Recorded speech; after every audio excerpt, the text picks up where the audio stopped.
Hello दोस्तों, मैं ही दीपक मसीह और मैं आप सबों को इवनिंग वर्शिप सभा में वेलकम करता हूं।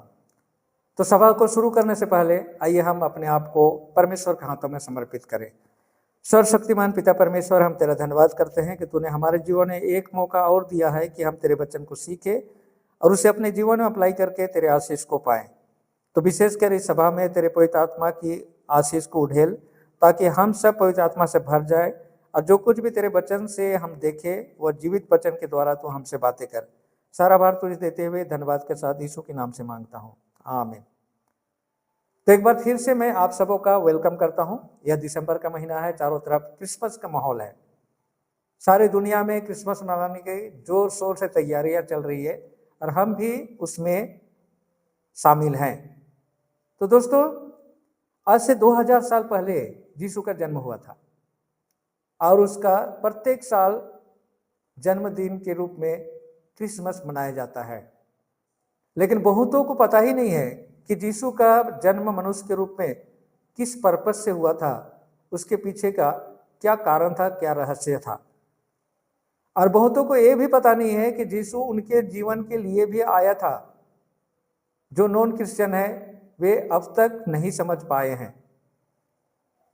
तो आइए आज हम लोग परमेश्वर के वचन के द्वारा यीशु के मनुष्य रूप धारण यानी मनुष्य रूप में जन्म लेने की कारण को हम लोग ढूंढते हैं। तो इसके लिए हमें इतिहास में जाने की जरूरत है दोस्तों। और इतिहास यानी बहुत पुराना इतिहास, इतना पुराना कि जब ये पृथ्वी का सृष्टि भी नहीं हुआ था, उससे पहले की इतिहास को भी देखने की जरूरत है। और इसकी शुरुआत होती है स्वर्ग में, जहां परमेश्वर का निवास स्थान है अपने लाखों करोड़ों स्वर्गदूतों के साथ। परमेश्वर के वचन हमें इसे समझने में मदद करती है और इसका रिकॉर्ड हमें मिलता है प्रकाशित वाक्य पुस्तक 12 अध्याय में। अगर हम लोग 7 से 9 पद तक पढ़े तो यहाँ पर एक घटना है जो आगे की घटना को लीड करती है। जैसा कि यहाँ पर लिखा हुआ है, फिर स्वर्ग में युद्ध हुआ। मिखाएल और उसके दूत अजगर से लड़े और अजगर और उसके दूत भी लड़े, परंतु प्रबल न हुए। फिर उन्हें स्वर्ग में स्थान ना मिला। तब वह बड़ा अजगर नीचे गिरा दिया गया, अर्थात वही पुराना सांप जो इब्लीस और शैतान कहलाता है और जो संपूर्ण संसार को भरमाता है, वह पृथ्वी पर नीचे गिरा दिया गया। उसके साथ उसके दूत भी गिरा दिए गए। तो दोस्तों, समस्या यहाँ पर हुआ। यहाँ पर अजगर है जो लूसीफर है और यहाँ पर मिखाइल है वो यीशु है। यहाँ पर युद्ध होने का कारण क्या था? परमेश्वर का राज का कानून, और जिसे देखभाल करने रक्षा करने की दायित्व लूसीफर को दिया गया था। वो अपने पावर और अपने जो पद का दुरुपयोग करते हुए 1/3 स्वर्गदूतों को अपने दल में मिलाकर परमेश्वर का वो सिंहासन, जो जज की कुर्सी जो परमेश्वर का है, उसको लेना चाहता था। और इसी के कारण यहाँ पर युद्ध हुआ। आप सोच कर देखिए, यहाँ पर का सिचुएशन को अगर थोड़ा सा नजदीक से हम देखें तो कुछ इस तरह से है। मान लीजिए कि आप अपने पड़ोसी से झगड़ा कर रहे हैं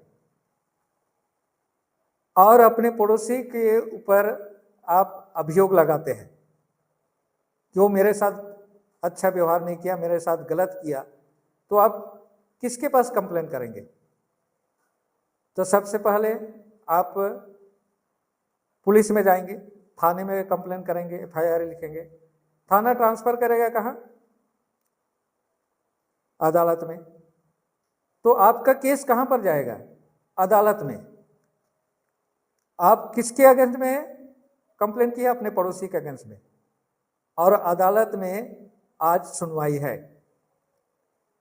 जब आप अदालत पहुंचते हैं तो आप देख के आश्चर्यचकित हो जाते हैं, क्योंकि जिस अदालत में आपका केस ओपन होने वाला है, उस अदालत में जज की कुर्सी में वही बैठा है जिसके अगेंस्ट में आपने कंप्लेन किया है।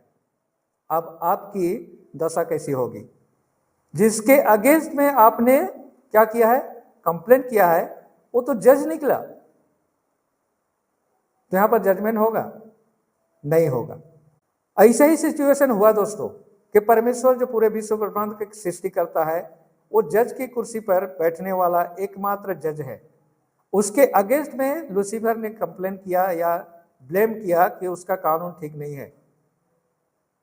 अब इस फैसले को जजमेंट करने के लिए वो खुद तो नहीं कर सकता है, कोई थर्ड पर्सन, थर्ड जज को वहां उस कुर्सी पर बैठना पड़ेगा और उसके बाद कार्रवाई आगे बढ़ेगी।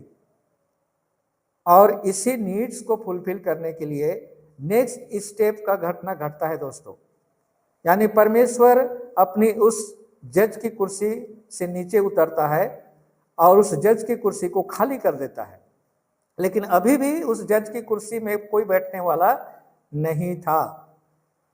तब उस कुर्सी में एक किसी को तो अपॉइंट करना पड़ेगा जज के रूप में, और इस अपॉइंटमेंट के तहत ही मनुष्य का सृष्टि होता है दोस्तों। हमारे पारिज जो आदम था वो एक जज के रूप में परमेश्वर का सृष्टि था, और हम उसके जनरेशन, हमें सेम उपाधि से परमेश्वर ने नवाजा है। यानी हम साधारण लोग नहीं हैं, हम जजमेंट करने वाले, जज की कुर्सी पर बैठने वाले परमेश्वर का सृष्टि किया हुआ सबसे उत्तम सृष्टि है। चलिए वचन से ही इसको प्रूव करते हैं। तो हम जाते हैं पहला कुरिन्थियों की पुस्तक, उसका 6 अध्याय और 2 और 3 पद को पढ़ें। पौल यहाँ पर क्लियर करता है हमारा पोजीशन क्या है, हमारा आइडेंटिटी, परिचय क्या है। यहाँ पर लिखा है, क्या तुम नहीं जानते कि पवित्र लोग जगत का न्याय करेंगे, और यदि तुम्हारे द्वारा संसार का न्याय किया जाएगा तो क्या तुम इन छोटे छोटे झगड़ों का निर्णय करने के योग्य नहीं हो? क्या तुम नहीं जानते कि हम स्वर्गदूतों का न्याय करेंगे, तो क्या हम इन सांसारिक बातों का न्याय करने के योग्य नहीं? यहाँ पर पौल क्लियर बोलता है कि हम स्वर्गदूतों का न्याय करेंगे। कौन स्वर्गदूत का? लूसीफर का, उनके दूतों का, जो स्वर्ग में गड़बड़ में मचाए थे। उनकी जजमेंट कौन करेंगे? हम करेंगे। तो अदालत में अदालत बैठी, जज नियुक्त हो गया, अपॉइंट हो गया, दिन तारीख फिक्स हो गया कि अदालत फिर से बैठेगी और उस झगड़े का निपटारा करेगी, यानी केस ओपन होगा, सुनवाई होगी और जो दोषी है उससे पनिशमेंट दिया जाएगा। लेकिन अदालत बैठने से पहले शैतान ने फिर से गड़बड़ कर दी। क्या गड़बड़ किया? जो जज की कुर्सी पर, जो अदालत में बैठने वाला जो जज था, उसको ही क्या किया? क्रिमिनल बना दिया गया। कैसे? यहां पर हम लोग क्या देखते हैं कि जज की कुर्सी पर वही बैठ सकता है जो कानून कभी नहीं तोड़ा हो। लेकिन अगर वो एक भी कानून तोड़ता है तो वो जज की कुर्सी पर बैठने के योग्य नहीं रह जाता। और यही चीज शैतान ने करवाया हमारे फर्स्ट जज था आदम और हवा को।